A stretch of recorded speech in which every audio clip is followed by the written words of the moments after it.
Nous vous parlions à l'instant de ce qui se passe entre Donald Trump, Vladimir Poutine, Volodymyr Zelensky. Donald Trump qui dit qu'il est au fond à deux doigts d'avoir trouvé un accord avec les Russes, mais que Volodymyr Zelensky, lui, est compliqué, n'est pas facile de discuter avec lui. Alors qu'il disait cela au même moment, quasiment, Vladimir Poutine frappait Kiev dans un quartier résidentiel. Il faut que nous comprenions ce qu'il y a à décrypter de cette concordance des temps. Et je suis avec le général Dominique Trinquant, ancien chef de la mission militaire de l'ONU. Bonsoir et bienvenue à vous. Général Grégory Phillips est avec nous. Bonsoir David. Bonsoir Grégory, chef du service international LCI. Jean Quatremer, vous êtes resté. Et Vera Grandseva, très heureux de vous avoir Vera et bienvenue à vous. Vous êtes politologue, spécialiste de la Russie. Vous enseignez à Sciences Po Paris. Donc la question est la suivante. Premièrement, est-ce qu'il y a une chronologie des événements troublante, Général Trinquant? Oui, il y a une chronologie troublante, effectivement, parce qu'à chaque fois, on voit que quand M. Trump cède quelque chose à la Russie en rajoute une couche, si j'ose dire. Et ça arrive à chaque fois. Alors là, sur la négociation, il a eu l'impression d'obtenir quelque chose de la Russie. Il faut revenir là-dessus quand même. Oui, parce que M. Vilkov disait les Russes veulent l'annexion des 5 Oblats, et là, il revient en disant, finalement, uniquement la Crimée. Pour le reste, on installe. Donc, il se dit, j'ai gagné quelque chose, on va négocier, on va avancer. Et là, justement, la Russie revient avec ces frappes qui sont là, qui amènent après une réaction sur son compte. Sur son réseau social. Vladimir arrête. Vladimir arrête. Réagit quelques heures plus tard. C'est un balancier permanent. Ouais. C'est un balancier permanent. Et du coup, les négociations ne progressent pas. Balancier permanent, jeu de dupes, Grégory Phillips. Oui, vous évoquez une chronologie troublante. Il y a aussi une succession de déclarations troublantes. Oui. Effectivement, ce système de balancier de Trump, là, il dit à Poutine, Vladimir, arrête. Après avoir, comme vous l'avez dit, encore une fois, quasiment humilié Zelensky dans un message hier. Et là, à l'instant, Trump reçoit à la Maison-Blanche le Premier ministre norvégien. Et que dit le président américain? Il dit « Je suis sûr que Poutine va m'écouter et qu'il va arrêter les frappes ». Il y a 2 heures, il lui demandait d'arrêter sur un ton péremptoire et autoritaire. Donc là aussi, et honnêtement, on est évidemment un peu obnubilé par les déclarations de Trump et on essaie de les comprendre minute après minute. Mais honnêtement, cette diplomatie est illisible. C'est totalement illisible. On l'avait vu pendant le premier mandat, et là, notamment sur ce dossier ukrainien, on a du mal à comprendre exactement ce que pense Trump et ce que veut Trump. Jean, et ensuite Vera? Ou l'inverse? Alors Vera. Les dames. Allez-y Vera. À mon avis, c'est une leçon que les États-Unis, l'administration de Trump doit apprendre. Cette leçon a été déjà apprise par l'Ukraine il y a déjà 10 ans, quand la Russie a annexé la Crimée et après envahi le Donbass. Après, cette leçon a été aussi apprise par les Européens à partir de 2022. C'est une leçon assez simple, qu'il ne faut pas écouter Vladimir Poutine, il faut regarder ses actes, ce qu'il fait sur le terrain. Parce qu'il sait très bien manipuler par les paroles, par les discours. Ça, c'est son métier. Il était un agent de KGB. Il savait comment tromper, manipuler, mentir et avoir finalement ce qu'il veut. Par contre, si on regarde ses actes, on voit que c'est pas du tout la paix dont il parle beaucoup dans ce discours qui sont visés à Trump, aussi aux Européens. Mais ses actes nous parlent plus. Et il veut pas la paix, il veut ses objectifs à tout prix, au prix des civils qui sont morts aujourd'hui à Kiev, qui sont morts aussi d'ailleurs il y a quelques semaines dans d'autres villes ukrainiennes sur lesquelles elle a frappé. Aussi au détriment du développement russe, paisible, économique et humain. Donc voilà, il faut regarder ses actes et ne pas écouter ses paroles, parce que ces paroles cherchent à tromper surtout. Alors Vera, je vous informe des toutes dernières déclarations de Volodymyr Zelensky, le président ukrainien, à l'instant même, déclare « Je respecte beaucoup le fait que Donald Trump recherche la paix, mais il ne faut pas dire que l'Ukraine a déclenché cette guerre. Je crois que c'est douloureux pour notre peuple de l'entendre. » C'est bien sûr, c'est évidemment 3 ans après la guerre qui a déjà tué des milliers d'Ukrainiens. Entendre que c'est les Ukrainiens qui sont responsables pour cette guerre, c'est très dur pour les Ukrainiens, je le comprends. Mais en même temps, il montre aussi beaucoup de courage. Je vois que Beaucoup d'Ukrainiens se disent, bon, tant pis, les États-Unis nous abandonnent, c'est leur choix, ça va aussi marquer leur histoire, ça va aussi rester comme ça dans les archives. Mais nous sommes prêts à continuer à se battre, minimum résister à Poutine. Peut-être qu'ils ne peuvent pas reprendre les territoires qui ont été acquis parce que c'est trop dur, ça va coûter trop cher pour les Ukrainiens, mais ils vont continuer à résister à tout prix pour garder leur nation. Parce que c'est ça que Donald Trump n'a pas compris dans ce problème entre la Russie et l'Ukraine, que l'Ukraine se bat pour sa survie. Oui. C'est la Russie qui cherche juste à acquérir les territoires pour prolonger le régime de Poutine, mais les Ukrainiens cherchent à juste survivre. Jean ? Il faut bien voir que Donald Trump a donné toutes les armes possibles à la Russie en disant qu'il était prêt à se retirer de l'Ukraine, de se retirer du processus de paix et donc cesser de livrer des armes, du renseignement. C'est ce qu'a dit Trump. Donc le but de Vladimir Poutine, c'est quoi ? C'est de faire échouer les négociations. Et donc, une fois que ça a échoué, les Américains se retirent et je prends toute l'Ukraine. Et là, on a un problème. Parce que, évidemment, le plan de paix, entre plein de guillemets, présenté par Donald Trump, qui est en fait un dépeçage de l'Ukraine, est inacceptable par l'Ukraine, mais aussi inacceptable par les Européens. Et là, je voudrais faire ouvrir une petite porte sur les Européens, et notamment sur la France. La France qui joue son avenir en Europe dans cette affaire. Parce que l'Europe de la défense que nous sommes en train de construire, la question va être de savoir qui va la présider, qui va la diriger, cette Europe de la défense. Et là, qu'est-ce que font les Français ? Ils laissent à Londres, on l'a vu, Zelensky dire à Trump « mais c'est inacceptable que je reconnaisse la Crimée, l'annexion de la Crimée, ça fait partie du territoire ukrainien, donc il est inacceptable que juridiquement je l'accepte, parce que même c'est un viol des engagements pris par les Américains dans le mémorandum de Budapest en 1994. Et les Français n'ont pas dit un mot, ne se sont pas avancés en disant « mais attendez, c'est pas Zelensky qui a un problème, c'est nous qui avons un problème. Parce que si vous violez tous les traités internationaux, si vous acceptez cela, c'est toute la paix, toute l'architecture de sécurité en Europe qui est menacée. Ouais. » Et là, c'est là où j'ai un petit problème actuellement avec les Européens, et j'ai un problème avec la France, qui, à mon avis, ne joue pas bien en laissant Zelensky seul face à Trump. Il faut dire à Trump, vous n'êtes pas tout seul. Dominique Trinquant, allez-y. Le président de la République française qui va exactement dans la lignée de ce qu'a dit le président Zelensky, qui est sorti juste cet après-midi.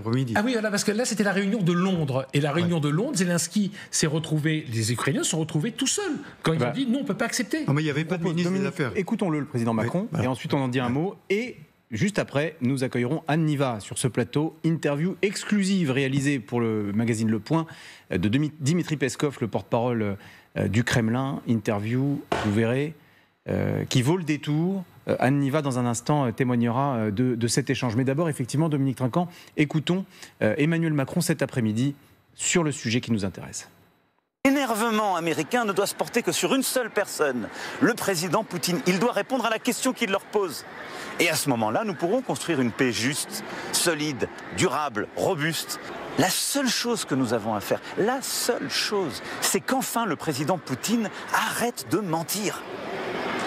Quand le président Poutine parle aux négociateurs américains, il leur dit « je veux la paix ». Quand il parle à la planète entière, il dit « moi je veux la paix ». Il continue de bombarder. Est-ce que le président Poutine est d'accord pour un cessez-le-feu inconditionnel ? Les Américains l'ont proposé, les Européens le soutiennent, le président Zelensky a dit oui. Si le président Poutine dit oui, les armes se taisent demain, les vies sont sauvées. Je maintiens ce que j'ai dit, c'est-à-dire il ne dit pas, il critique Poutine, il ne critique pas Donald Trump, il ne critique pas, non, il ne dit pas son plan est inacceptable, j'ai pas entendu ces mots-là. Si, le plan qu'il soutient est le plan de M. Zelensky. Les 30 jours de cessez-le-feu immédiat et complet, voilà. Mais qui disent que le plan de Trump est inacceptable, ils le disent. Pardon ? Il n'a pas dit le plan de paix présenté par Donald Trump. Mais quand vous présentez un plan qui n'est pas le plan de M. Trump, qui est le plan qui a été présenté par M. Zelensky, par opposition, naturellement, vous le défendez. Oui. Bon. Alors, c'est subtil. Hein, chers amis, je vous propose que nous accueillions tout de suite Anne Niva. Anne Niva, bienvenue, je vous en prie. Bonsoir, comment allez-vous ? Bonsoir David, bonsoir tout le monde. Très heureux de vous avoir ce soir, parce que vous avez réalisé, il y a quelques jours, vous êtes rentré il y a peu. Il y a une semaine, je suis rentré cette nuit. Vous êtes rentré cette nuit, vous avez réalisé à Moscou une interview de Dimitri Peskov, c'est le porte-parole du Kremlin. Et je suis très heureux de vous avoir ce soir, parce que j'ai lu cette interview. Paru dans Le Point. Hein. Oui, dans Le Point, voilà. Absolument, et qui interview... qui permet, il n'y a pas besoin de lire entre les lignes, On connaît les volontés, les objectifs de Vladimir Poutine. Donc je voudrais qu'on envoie déjà 1 ou 2 extraits. Oui, avec plaisir. Que nous décryptions les messages que Peskov porte dans cette interview. Et ensuite, si vous pouvez nous raconter un peu les coulisses de cet échange, j'en serais très heureux. Alors, aujourd'hui, on parle de paix, vous dit dans le point... non, alors, c'est pas cette citation-là, c'est pas grave. Non. Alors, aujourd'hui, on parle de paix avec les Américains. Moi, je voudrais qu'on parle de ça. Et les Européens, exigent la guerre. Nous voulons atteindre nos buts, vous dit Dimitri Peskov, pacifiquement ou militairement, on les atteindra. Oui, Dimitri Peskov dit... Parce qu'à un moment donné de la discussion, une discussion que j'ai menée en russe, ça c'est très important, c'est-à-dire j'ai voulu, alors que le russe n'est pas ma langue maternelle, c'est une langue que j'ai apprise à l'école, en France, ensuite j'ai vécu en Russie, j'ai voulu la mener en russe pour justement qu'il n'y ait aucune barrière de langage et que Dimitri Peskov me réponde dans sa propre langue. Ensuite j'ai fait un gros travail bien sûr de traduction. Eh bien, il me dit, il me parle des buts de la Russie et je lui dis quels sont-ils ? Il me répond, les buts que nous connaissons, bien sûr, ces buts n'ont pas changé, comme s'ils étaient atteints. Mais je dis, mais ils n'ont pas été atteints. Et là, il répond pacifiquement ou militairement, nous atteindrons ces buts. Ouais. Donc, militairement, c'est-à-dire qu'on voit bien, et on en parlait à l'instant, Donald Trump parle d'accord de paix, et pendant ce temps-là, Poutine frappe Kiev, bien sûr, des secteurs résidentiels. Ma première question à Dimitri Peskov était sur la frappe russe à Soumy, en Ukraine, sur des civils. Et puisque l'entretien a eu lieu quelques jours après. L'entretien a eu lieu le mardi 15 avril à Moscou.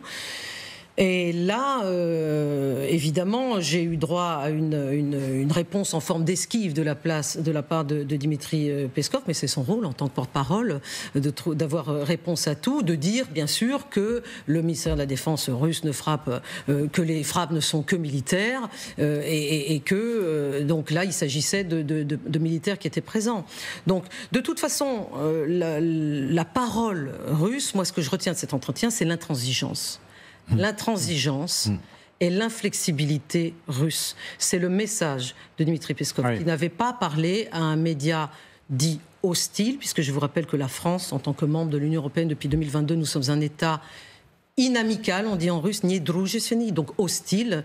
Il n'avait pas donné d'interview. D'habitude, son métier... Depuis 2022. Depuis 2022. Son métier, c'est évidemment de commenter l'actualité tous les jours. Il le fait, bien sûr. Non, mais une interview, un entretien... Mais là, c'est un entretien en profondeur. Alors, il faut que vous nous expliquiez d'ailleurs pourquoi il a choisi, après presque 3 ans de refus d'accorder d'interview à un média français, de le faire. Vous allez nous l'expliquer dans un tout petit instant, mais d'abord écoutons-le. Je n'ai pas tout à fait la réponse. Mais en tout cas, vous allez peut-être essayer de trouver l'explication. Cette interview, Anne Nival, a été aussi entièrement filmée. Oui. Donc nous avons un extrait d'un de vos échanges que nous souhaitons écouter ensemble. Aujourd'hui, avec les Américains, on parle de paix. Or, les Européens exigent la guerre. Et nous voulons atteindre nos buts. Que ce soit pacifiquement ou militairement, on les atteindra. Ils ne sont donc pas atteints. Pas encore. Les buts n'ont pas changé, ils sont là. Quels sont-ils ? La sécurité de certains pays ne doit pas être obtenue sur le dos de la sécurité d'autres pays. Si vous voulez garantir la sécurité de l'Ukraine et que, pour ce faire, vous la tirez dans l'OTAN, vous violez la sécurité de la Russie. Il faut donc que l'Ukraine ait un statut neutre. C'est aussi la reconnaissance de la réalité territoriale.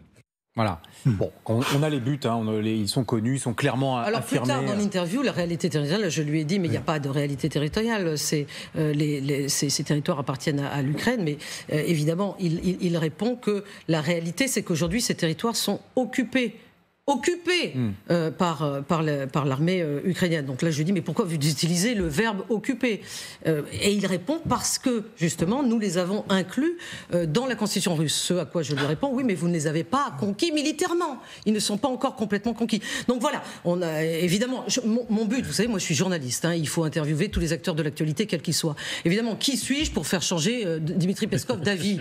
C'est impossible. C'est pas l'objectif.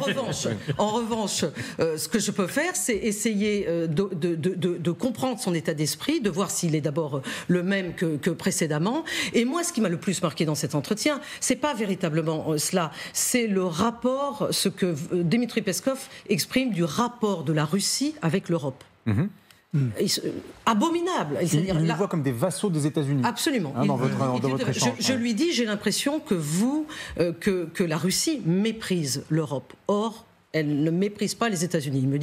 Il me répond oui. Il dit les États-Unis c'est le maître, et les Européens obéissent au maître. Il le reconnaît. C'est ça. Il dit absolument.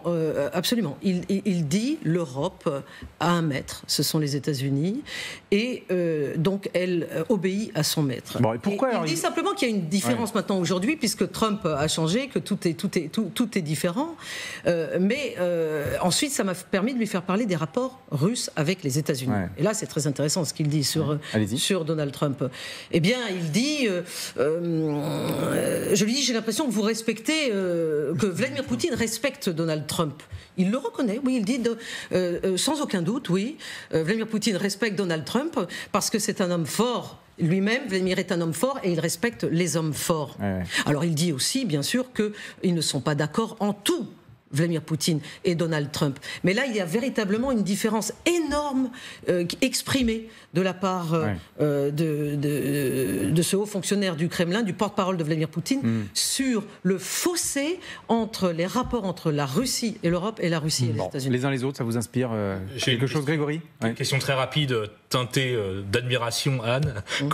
Combien d'efforts, combien de temps vous avez mis pour le convaincre de parler à une journaliste française, encore une fois, d'un pays hostile ? 3 ans. Voilà, ça faisait 3 ans environ.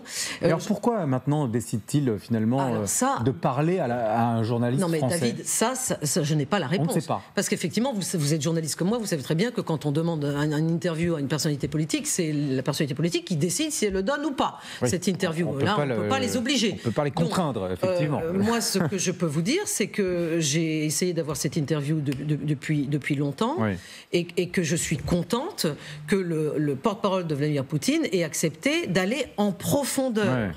Et surtout, ce qui m'a aussi intéressé, c'est qu'il n'a pas exigé les questions à l'avance, contrairement à d'autres. Et il n'a pas exigé non plus de revoir la traduction. Parce que c'est moi-même qui ai fait la traduction de russe en français. Je peux vous dire que quand vous traduisez la parole de Dmitri Peskov ou d'un autre officiel, il ne faut pas vous tromper. Bah oui, voilà. C'est mieux. Mais s'il n'a pas exigé cela, c'est qu'il se sent sûr de lui.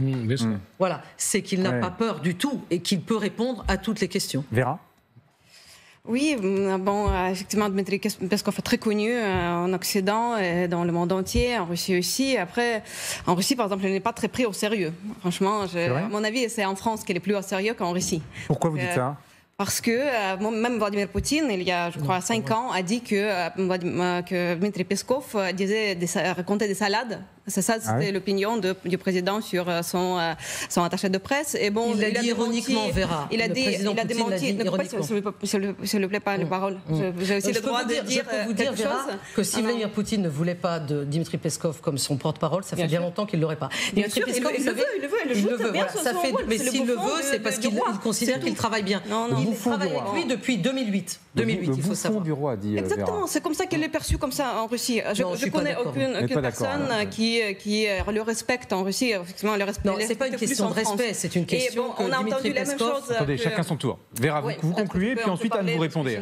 Allez-y, Vera, concluez et ensuite la réponse d'Anne. Oui, donc la conclusion était que les paroles étaient effectivement les mêmes. Donc on a entendu cette propagande de Kremlin déjà plusieurs fois. Elle n'a pas trop changé. Par contre, on peut se demander effectivement pourquoi ils ont décidé d'accorder cette interview maintenant. Pourquoi ils ont choisi les journalistes français. Effectivement, ici, on voit le but quand même d'essayer de manipuler l'opinion publique en France. Non, alors moi, je ne peux pas vous laisser dire ça. Je suis désolée, je ne peux pas vous laisser dire ça.